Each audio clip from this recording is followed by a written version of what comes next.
Funding for this program is provided by... Additional funding provided by...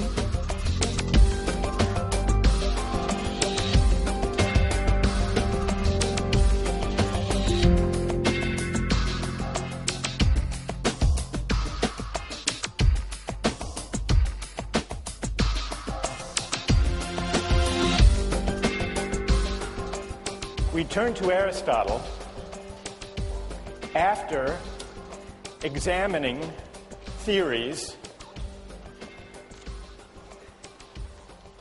modern theories of justice, that tried to detach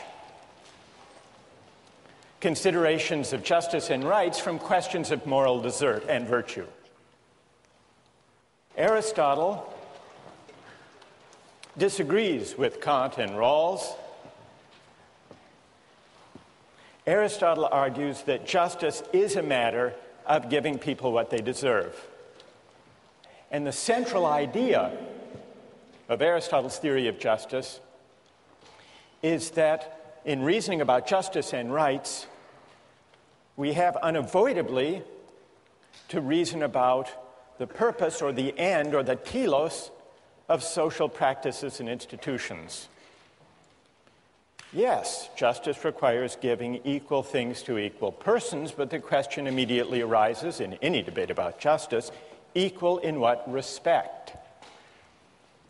And Aristotle says we need to fill in the answer to that question by looking to the characteristic end or the essential nature or the purpose of the thing we're distributing. And so we discussed Aristotle's example of flutes, who should get the best flutes, and Aristotle's answer was the best flute players. The best flute player should get the best flute because that's a way of honoring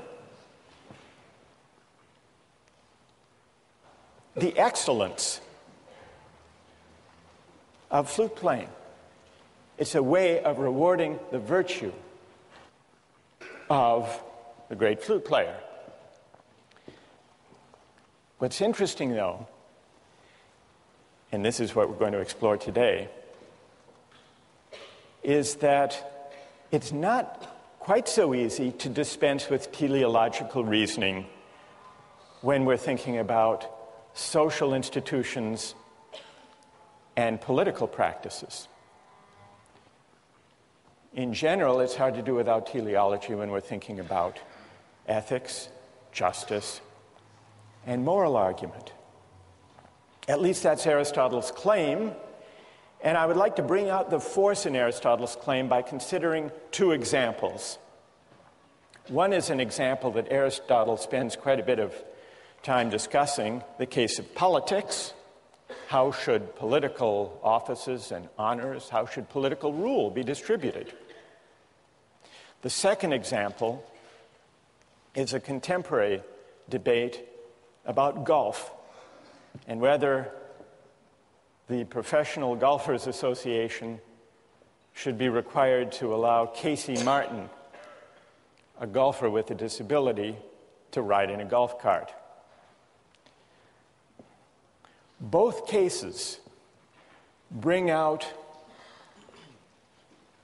a further feature of Aristotle's teleological way of thinking about justice, and that is that when we attend to the telos or the purpose, sometimes we disagree and argue about what the purpose of a social practice really consists in, and when we have those disagreements, part of what's at stake in those disagreements is not just who will get what, not just a distributive question, but also an honorific question. What qualities, what excellences of persons will be honored? Debates about purpose and telos are often, simultaneously, debates about honor. Now let's see how that works in the case of Aristotle's account of politics. When we discuss distributive justice these days, we're mainly concerned with the distribution of income and wealth and opportunity.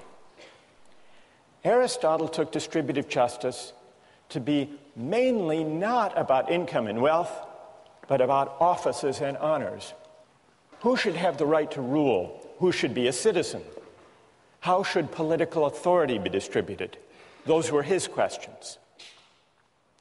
How did he go about answering those questions? Well, in line with his teleological account of justice, Aristotle argues that to know how political authority should be distributed, we have first to inquire into the purpose, the point, the telos, of politics. So what is politics about? And how does this help us decide who should rule? Well, for Aristotle, the answer to that question is, politics is about forming character, forming good character. It's about cultivating the virtue of citizens. It's about the good life. The end of the state, the end of the political community, he tells us in Book 3 of the Politics, is not mere life. It's not economic exchange only. It's not security only. It's realizing the good life. That's what politics is for, according to Aristotle. Now, you might worry about this. You might say, well, maybe this shows us why those modern theorists of justice and of politics are right. Because remember, for Kant and for Rawls, the point of politics is not to shape the moral character of citizens. It's not to make us good. It's to respect our freedom to choose our goods, our values, our ends, consistent with a similar liberty for others. Aristotle disagrees. Any polis which is truly so called, and is not merely one in name, must devote itself to the end of encouraging goodness. Otherwise, political association sinks into a mere alliance. Law becomes a mere covenant, a guarantor of men's rights against one another, instead of being, as it should be, a way of life such as will make the members of a polis good and just. That's Aristotle's view. A polis is not an association for residence on a common site, or for the sake of preventing mutual injustice and easing exchange, Aristotle writes. The end and purpose of a polis is the good life, and the institutions of social life are means to that end. Now, if that's the purpose of politics, of the polis, then Aristotle says we can derive from that the principles of distributive justice, the principles that tell us who should have the greatest say, who should have the greatest measure of political authority.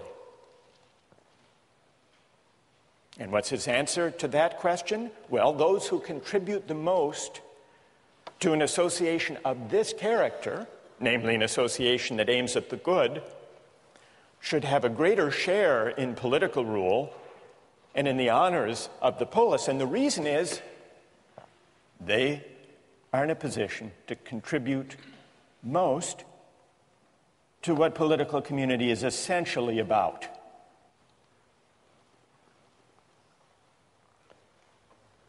Well, so you can see the link that he draws between the principle of distribution for citizenship and political authority and the purpose of politics. But why, you'll quickly ask, why does he claim that political life, participation in politics, is somehow essential to living a good life? Why isn't it possible for people to live perfectly good lives, decent lives, moral lives, without participating in politics? Well, he gives two answers to that question. He gives a partial answer, a preliminary answer, in Book 1 of the Politics, where he tells us that only by living in a polis and participating in politics do we fully realize our nature as human beings.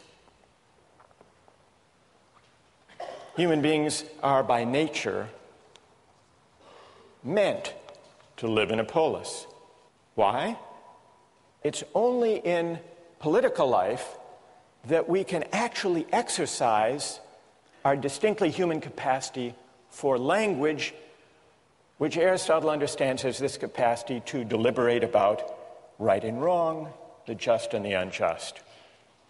And so Aristotle writes in Book 1 of the Politics that the polis, the political community, exists by nature and is prior to the individual. Not prior in time, but prior in its purpose. Human beings are not self-sufficient, living by themselves outside a political community. A man who is isolated, who's unable to share in the benefits of political association, or who has no need to share because he's already self-sufficient, such a person must be either a beast or a god. So we only fully realize our nature, we only fully unfold our human capacities when we exercise our faculty of language, which means when we deliberate with our fellow citizens about good and evil, right and wrong, just and the unjust. But why can we only exercise our capacity for language in political community, you might ask? Aristotle gives a second part, a fuller part of his answer in the Nicomachean Ethics, an excerpt of which we have among the readings. And there he explains that political deliberation, living the life of a citizen, ruling and being ruled in turn, sharing in rule, all of this is necessary to virtue. Aristotle defines happiness not as maximizing the balance of pleasure over pain, but as an activity of the soul in accordance with virtue. And he says that every student of politics must study the soul because shaping the soul is one of the objects of legislation in a good city. But why is it necessary to live in a good city in order to live a virtuous life? Why can't we just learn good moral principles at home or in a philosophy class or from a book? Live according to those principles, those rules, those precepts, and leave it at that. Aristotle says virtue isn't acquired that way. Virtue is only something we can acquire by practicing, by exercising the virtues. It's the kind of thing we can only learn by doing. It doesn't come from book learning. In this respect, it's like flute playing. You couldn't learn how to play a musical instrument well just by reading a book about it. You have to practice, and you have to listen to other accomplished flute players. There are other practices and skills of this type. Cooking. There are cookbooks, but no great chef ever learns how to cook by reading a cookbook only. It's the kind of thing you only learn by doing. Joke telling is probably another example of this kind. No great comedian learns to be a comedian just by reading a book on the principles of comedy. It wouldn't work. Now, why not? What do joke telling and cooking and playing a musical instrument have in common, such that we can't learn them just by grasping a precept or a rule that we might learn from a book or a lecture? What they have in common is that they are all concerned with getting the hang of it, but also, what is it we get the hang of when we learn how to cook or play a musical instrument or tell jokes well? Discerning particulars, particular features of a situation. And no rule, no precept could tell the comedian or the cook or the great musician how to get in the habit of, the practice of, discerning the particular features of a situation. Aristotle says virtue is that way too. Now, how does this connect to politics? The only way we can acquire the virtues that constitute the good life is to exercise the virtues, to have certain habits inculcated in us, and then to engage in the practice of deliberating with citizens about the nature of the good. That's what politics is ultimately about. The acquisition of civic virtue, of this capacity to deliberate among equals, that's something we couldn't get living a life alone outside of politics. And so that's why, in order to realize our nature, we have to engage in politics. And that's why those who are greatest in civic virtue, like Pericles, are the ones who properly have the greatest measure of offices and honors. So, the argument about the distribution of offices and honors has this teleological character, but also an honorific dimension. Because part of the point of politics is to honor people like Pericles. It isn't just that Pericles should have the dominant say because he has the best judgment and that will lead to the best outcomes, to the best consequences for the citizens. That's true, and that's important. But a further reason people like Pericles should have the greatest measure of offices and honors and political authority and sway in the polis is that part of the point of politics is to single out and honor those who possess the relevant virtue, in this case civic virtue, civic excellence, practical wisdom, to the fullest extent. That's the honorific dimension bound up with Aristotle's account of politics. Here's an example that shows the link in a contemporary controversy, the link to which Aristotle draws our attention between arguments about justice and rights on the one hand, and figuring out the telos or the purpose of a social practice on the other. Not only that, the case of Casey Martin and his golf cart also brings out the link between debates about what the purpose of a social practice or a game is, on the one hand, and the question of what qualities should be honored on the other. The link between teleology and honor-based principles of distributive justice. Who was Casey Martin? Well, Casey Martin is a very good golfer, able to compete at the highest levels of golf, but for one thing. He has a rare circulatory problem in his leg that makes it very difficult for him to walk. Not only difficult, but dangerous. And so he asked the PGA, which governs the Pro Tour in golf, to be able to use a golf cart when he competed in professional tournaments. The PGA said no, and he sued under the American for Disabilities Act.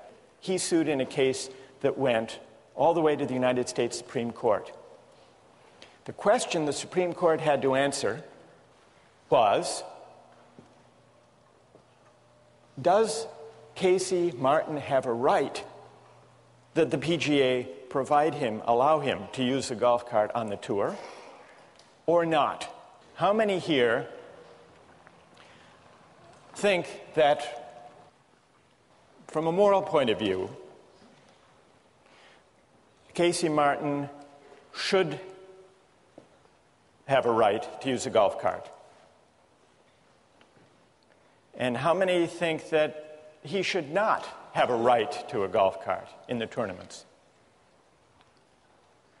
So the majority are sympathetic to Casey Martin's right, though a substantial minority disagree. Let's first hear from those of you who would rule against Casey Martin. Why would you not say that the PGA must give him a golf cart? Yes. Since the inception of golf, because it's been part of the sport, it's now intrinsically part of golf, walking the course. And thus, because it's intrinsic to golf, I'd argue that not being able to walk the course is just not being able to perform an aspect of the sport which is necessary to performing at a professional level. Good. Stay there for a minute. What's your name? Tommy. Are you a golfer, by the way, Tom? Not so much, but yeah, a little bit. Are there any golfers here? I mean, real golfers? Thank you, Professor. That was No. I'm just taking your word for it. Who are there? Is there someone here on the golf team? Yes? Tell us your name and tell us what you think. My name is Michael, and I usually take a cart, so probably probably the wrong person to ask. Is that why your hand went up slowly when I asked? Yes. All right. But Tom is saying, Tom said a minute ago that at least at the professional level, walking the course is essential to the game. Do you agree? I would, yes. You do? Then why do you take a cart? And you call yourself a golfer? No. No. I'm kidding. What do you say to that? When I have walked a course, it does add tremendously to the game. Makes it a lot harder, it really does. Yeah? All right, let's hear, Michael and Tom, stay there. Let's hear from people who say that he should have a right to a golf cart. Why? Who's prepared to defend that position? Yes. Well, I think the PGA should definitely be required to give him a golf cart because they argue in the decision that it's not just a matter of he's not experiencing fatigue. For him, he's still walking about a mile. The cart can't go everywhere with him. And in that mile, he's still experiencing more fatigue and pain than a healthy player would. So it's not as if you're removing the disadvantage. What's your name? Riva. Riva, what do you say to Tom's point that walking the course is essential to the game? It would be as if a disabled player could play in the NBA but not have to run up and down the court. Well, I think there are two responses to that. First, I don't think it's essential to the game because most golfers who play, particularly recreationally, don't play with a cart.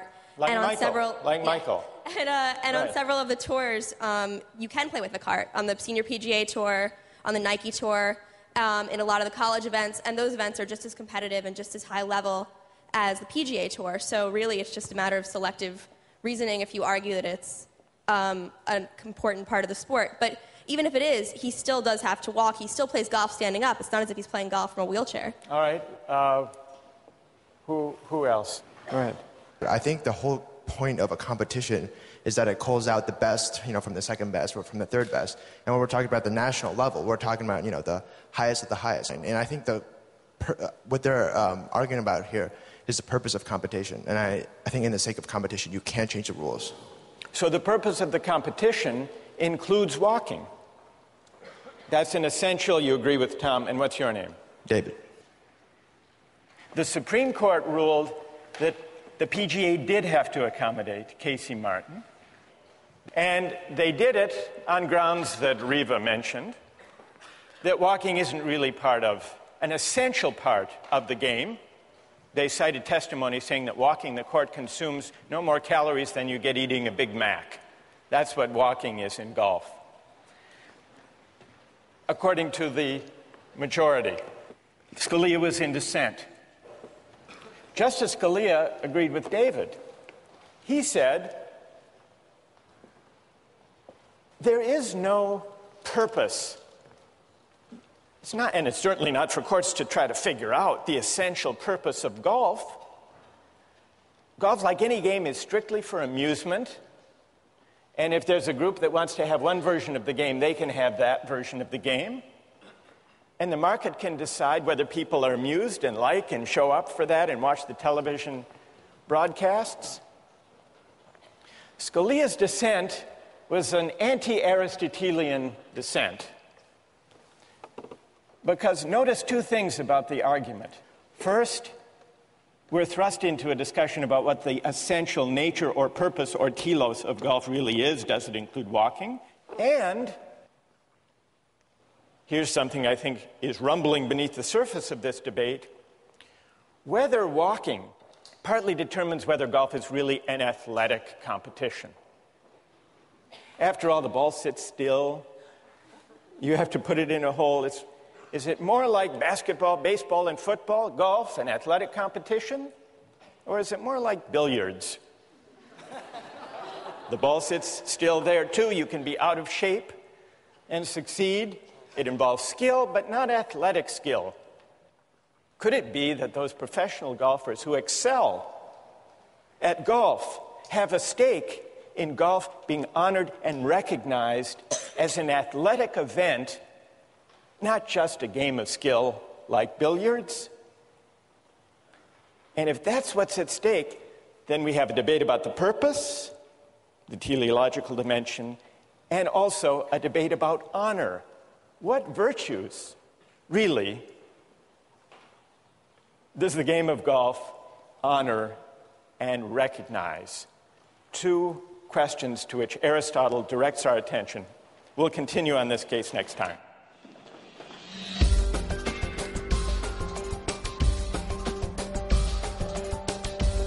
What's strange and seemed paradoxical to me about Aristotle's viewpoint is that if you walk like a pirate and you talk like a pirate, you shouldn't be an investment banker, because that's not what you're inherently supposed to do. If you have a peg leg and an eye patch and a disgruntled disposition, you should be on a pirate ship on the high seas. So he doesn't. Some would say the distinction between the two vocations is not as clear as you suggest. When we ended last time, we were talking about whether Casey Martin has a right to ride in a golf cart in the PGA tournaments. And it's worth remembering how we got into this debate and what's at stake for an understanding of political philosophy. Remember, we were looking at Aristotle's theory of justice, and one way of describing his approach to justice, we've called it teleological. Teleological because he says to allocate rights, we first have to figure out the purpose or the end of the social practice in question. Another way of describing Aristotle's account of justice is that justice is for him a matter of fit. It's a matter of fitting persons with their virtues and excellences to the appropriate roles. Now, I want to finish our discussion about Casey Martin and his claim for a golf cart, and then go back to one more consequential application in Aristotle, namely the question of slavery. What do you think about Casey Martin's request? Should there be an accommodation or not, given the nature of the game and of the tournament and its purposes? Isn't it discrimination if he's not provided the golf cart as an accommodation? Say some. Others reply, no, if he got a cart, it would be unfair to the other golfers because they exert themselves, become winded, fatigued, walking the course. That's where we left it. What about the fairness argument? Okay, Jenny. My question was, why doesn't the PGA just make the option of a cart available to all golfers? From our readings, I learned that there are many golf tournaments other than the PGA where using a cart is not prohibited, and for something like the seniors tournament, it's even allowed and encouraged. So why doesn't the PGA just do that? Let everybody use a cart. Or give everyone the option of using a cart and let them pick. So the traditionalists can say, well, I still choose to walk the course, but I do that knowing that I will be more tired at the end than the people who took the cart. Good. All right, so what about Jenny's solution? For the sake of fairness, don't give Casey Martin an advantage, if indeed there is an advantage to riding in a cart. Let everyone who wants to use a cart. Is everyone happy with that solution? Does it put to rest this whole dilemma? Who has an answer for Jenny? Yes. As was brought up last time, if you do that, you kind of ruin some of the spirit of golf, as a lot of people like to see it, if you let everybody take a cart. Even though it gives everybody the same playing field now, it sort of makes golf less of an athletic game, like you pointed out last class. It's just like if someone decides to go into another sport and they want an advantage, like if you have swimming, and then you say, okay, he wants flippers, so why don't we just allow everyone to have flippers during swimming? And what would that do to the Olympic swimming competition if people were free to use Jenny? And here, we better let Jenny reply to this. Da says, it would sort of spoil the spirit of the athletic competition, as if in Olympic swimming you let anyone who wanted to swim with flippers. All right, Jenny, what do you say to Da? It would spoil the spirit of it. You're also ruining the spirit of golf by not letting people who are really passionate about the game and very good at it compete simply because of an aspect of golf which is not... The main point of golf is you use this club to make strokes and hit it into a hole. I'm sorry, I'm not a golfer, but that's basically the gist of the game from what I see it. And I was reading the PGA versus Casey Martin decision. That was one of the sentences that they said is because walking the course is not an inherent part of golf, only swinging the club is. Good. So Jenny replies to Da, well, it isn't really essential anyhow to walk the course. So we're back to the purpose. I mean, I'm sure there are, like wheelchair basketball, there are certain different competitions that can be made for people who may only be able to use their arms. Right. Yes. Michael, what do you think? And you just said that there's stuff like wheelchair basketball, where if you can't play basketball, there's another option. I think there's other options than the PGA Tour, but the PGA Tour is like it's the best, it's the pinnacle, and you have to have certain requirements fulfilled to perform. All right, Michael, you want to say to Casey Martin, there is such a thing as the Special Olympics for those who are disabled. Go play in the golfing version of the Special Olympics. That's what you would say, Michael. Yeah. I think that walking is part of the sport of golf, and Casey Martin, if he can't walk the course, then I don't think he should be able to play on the PGA.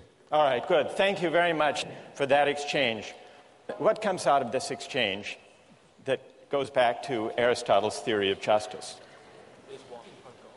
Well, one thing is the question, is walking an essential part of golf? And the very fact that deciding whether there is a right for Casey Martin that the PGA must respect seems to depend, as Aristotle suggests it must, on debating and resolving the question, is walking essential to the game of golf? That's one moral of the story. But there's a second moral to the story from an Aristotelian point of view. What's at stake here, this is the second Aristotelian stake in this debate, is honor. Casey Martin wants the accommodation so that he can compete for the honor of winning the best tournaments. Now, why is it that the professional golfers, the great golfers, testified in this case, Jack Nicklaus, Tom Kite, in the readings, against letting him use a cart, and they, I suspect, would be equally vehement, Jenny, in opposing your suggestion of letting everyone ride a cart, and this goes back in a way to Da's point, how to put this gently.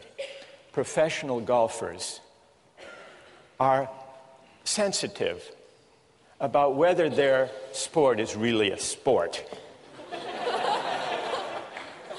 Because if everyone rode around in a cart, or could, then it would become clear, or clearer, depending on your point of view, that golf is not really an athletic competition, but rather a game of skill, but not a sport.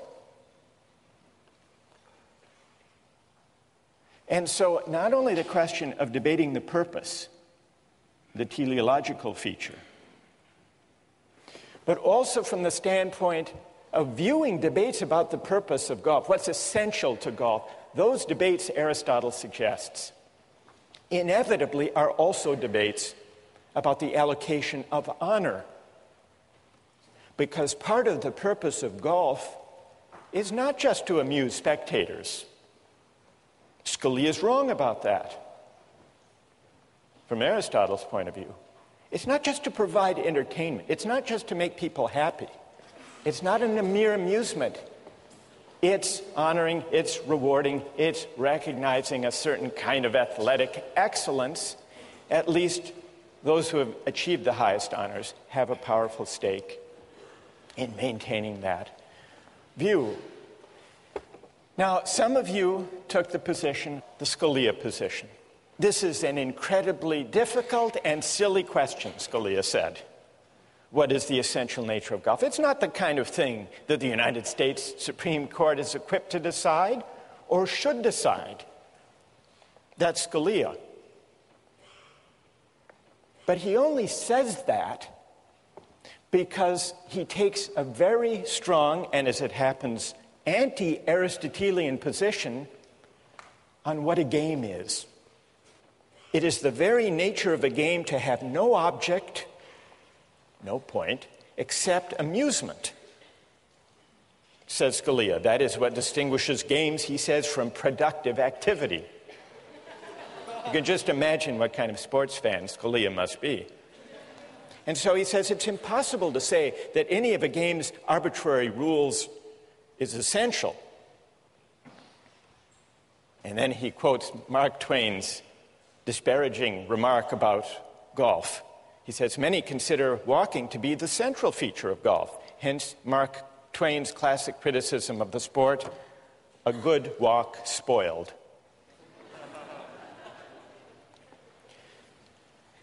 But Scalia misses an important feature of games and the arguments about rights and fairness that arise from games when he casts games, sports, athletic competitions as solely for the sake of amusement, as solely a utilitarian activity. But an Aristotelian view of sports says, no, it's not just about amusement. Real sports, real athletic events are also about appreciation, not just amusement. And people who follow sports and care about sports and play sports know this, which is another way of saying there's a difference between a sport and a mere spectacle. And the difference is that a sport is a practice that calls forth and honors and prizes certain excellences, certain virtues, and the people who appreciate those virtues are the true fans, the informed fans, and for them, watching the sport is not mere amusement, but that means that it's always possible to make sense of a debate about what feature of a sport is essential to it. We can make sense of these arguments. Never mind the question whether the court should decide. The PGA, in its own internal deliberations, can make sense of that debate, which is why they cared very much about their view, insisting on their view, that walking and exertion and fatigue are essential, not peripheral parts of sport. Well, this is all to illustrate the teleological and the honorific feature of debates about rights, which Aristotle says we need to take account of in thinking about justice. Now, I want to begin for us to consider whether Aristotle's theory of justice is right or wrong, whether it's persuasive or unpersuasive. And I want to get your thoughts about that. But I want to anticipate one obvious and important objection. If justice is about fitting persons to roles, matching virtues to the appropriate honors and recognition, if that's what justice is, does it leave room for freedom? And this is one of the main objections to Aristotle's teleological account of justice. If certain roles, social roles, are fitting or appropriate to me, where does that leave my right to choose my social roles, my life purposes for myself? What room does teleology leave for freedom? And in fact, you may remember, Rawls rejects teleological accounts of justice because he says that teleological theories of justice threaten the equal basic rights of citizens. So let's begin to examine whether Aristotle is right, and in particular, whether his teleological way of thinking about justice is at odds with freedom. Now, one obvious reason to worry is Aristotle's defense of slavery. He defends slavery, which existed as an institution in the Athens of his day. Well, what is his defense of slavery?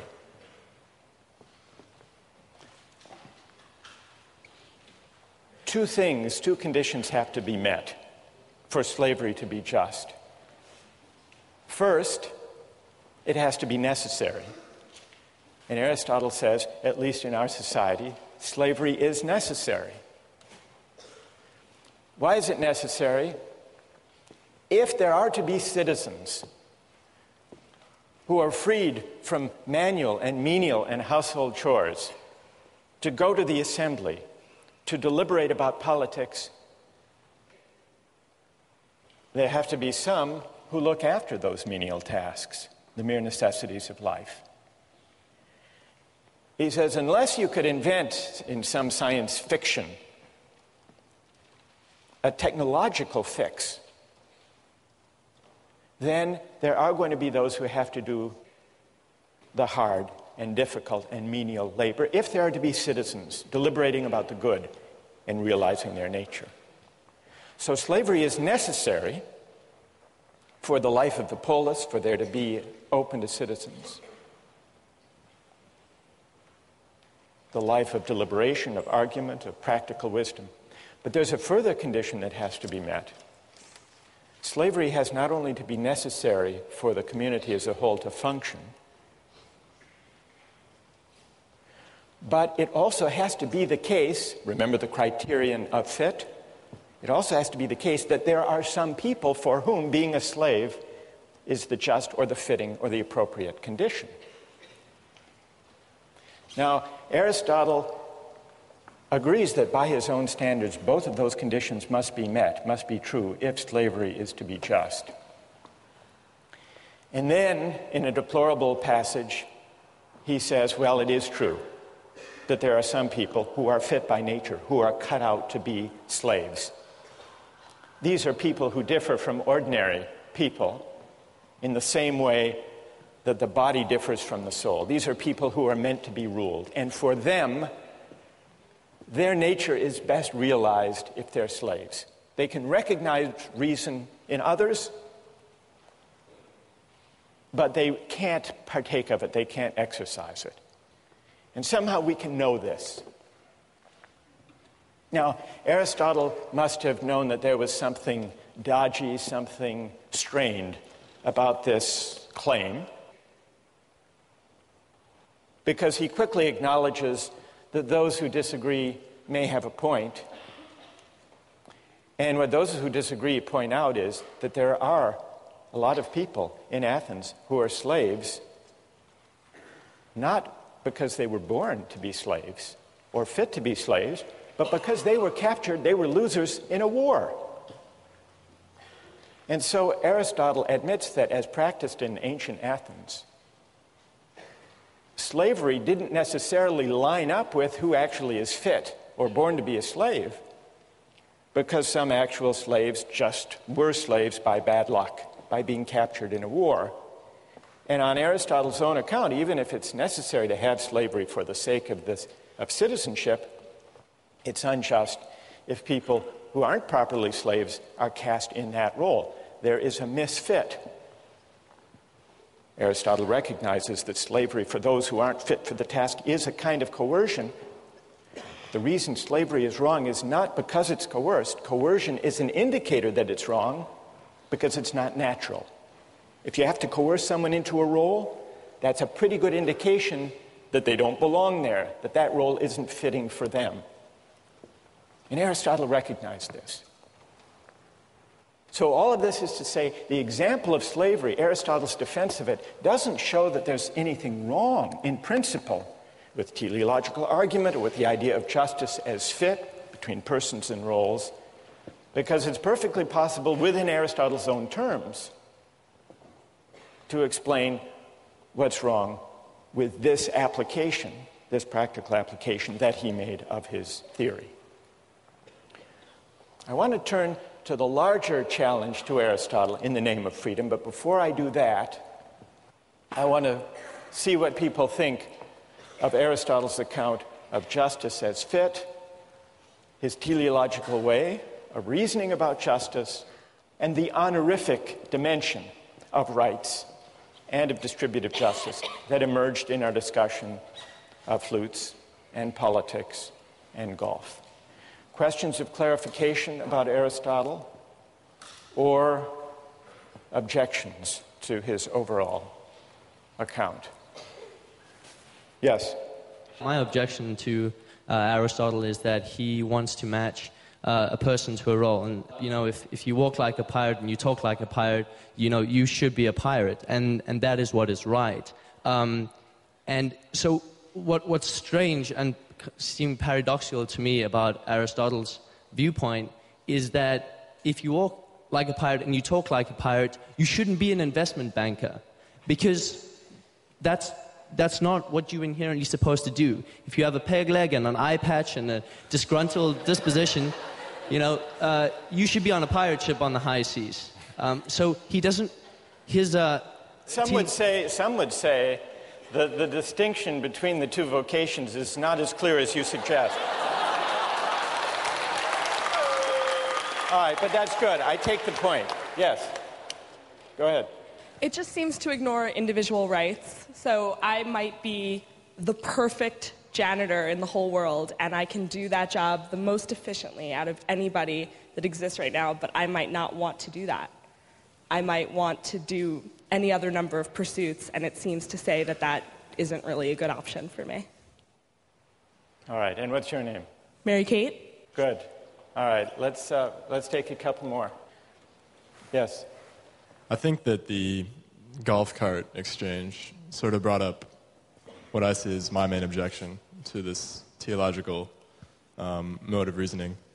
I mean, Michael, I think that was your name, right? Believes that walking is an inherent part of golf. Myself, I believe that walking is not an inherent part of golf. And I feel that no matter how long we debate this particular point of contention, we're never going to reach an accord. The theological framework of reasoning, I believe, doesn't really allow us to come to any sort of agreement. All right, and what's your name? Patrick. Patrick. All right, let me try to address this set of objections to Aristotle. Let me start with Patrick's. It's an important objection. We had a debate about whether walking is essential to golf, and even in so seemingly trivial, or at least contained a case as that, we couldn't agree. How can we possibly hope to agree when the stakes are higher and when we're debating the fundamental purposes or ends of political community? And so if we can't agree on what the ends or the goods of our shared public life consist in, how can we base justice and rights on some notion of what the end or the purpose or the good consists in? That's an important objection, so much so that much modern political theory takes that worry about disagreement over the good as its starting point and concludes that justice and rights and constitutions should not be based on any particular conception of the good or the purposes of political life, but should instead provide a framework of rights that leaves people free to choose their conceptions of the good, their own conceptions of the purposes of life. Now, Mary Kate said, what if a person is very well suited to having a certain role, like the role of being a janitor, but wants something else, wants to reach higher, wants to choose another way of life? So that goes back to this question about freedom. If we take our bearing as persons from roles that are said to fit our nature, shouldn't it at least be up to us to decide what those roles are? In fact, shouldn't it be up to us to define what roles are suitable to us? And that's going to take us back to the confrontation between Aristotle on the one hand and Kant and Rawls on the other. Kant and Rawls think Patrick has a point. They say precisely because people disagree in pluralist societies about the nature of the good life, we shouldn't try to base justice on any particular answer to that question. So they reject teleology. They reject the idea of tying justice to some conception of the good. What's at stake in the debate about teleology, say Rawlsian and Kantian liberals, is this. If you tie justice to a particular conception of the good, if you see justice as a matter of fit between a person and his or her roles, you don't leave room for freedom. And to be free is to be independent of any particular roles or traditions or conventions that may be handed down by my parents or my society. So in order to decide as between these two broad traditions, whether Aristotle is right or whether Kant and Rawls are right, we need to investigate whether the right is prior to the good, question one, and we need to investigate what it means to be a free person, a free moral agent. Does freedom require that I stand toward my roles, my ends, and my purposes as an agent of choice, or as someone trying to discover what my nature really is? Two big questions, and we'll take them up next time.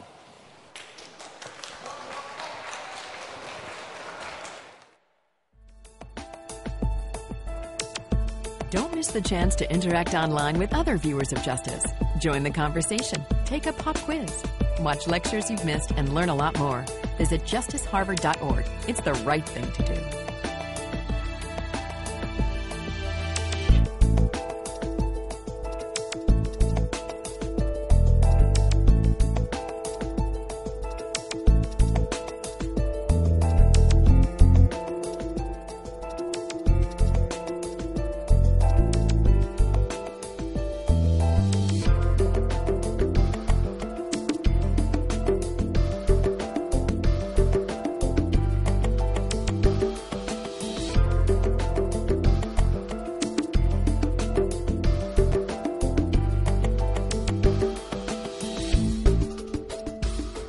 Funding for this program is provided by Additional funding provided by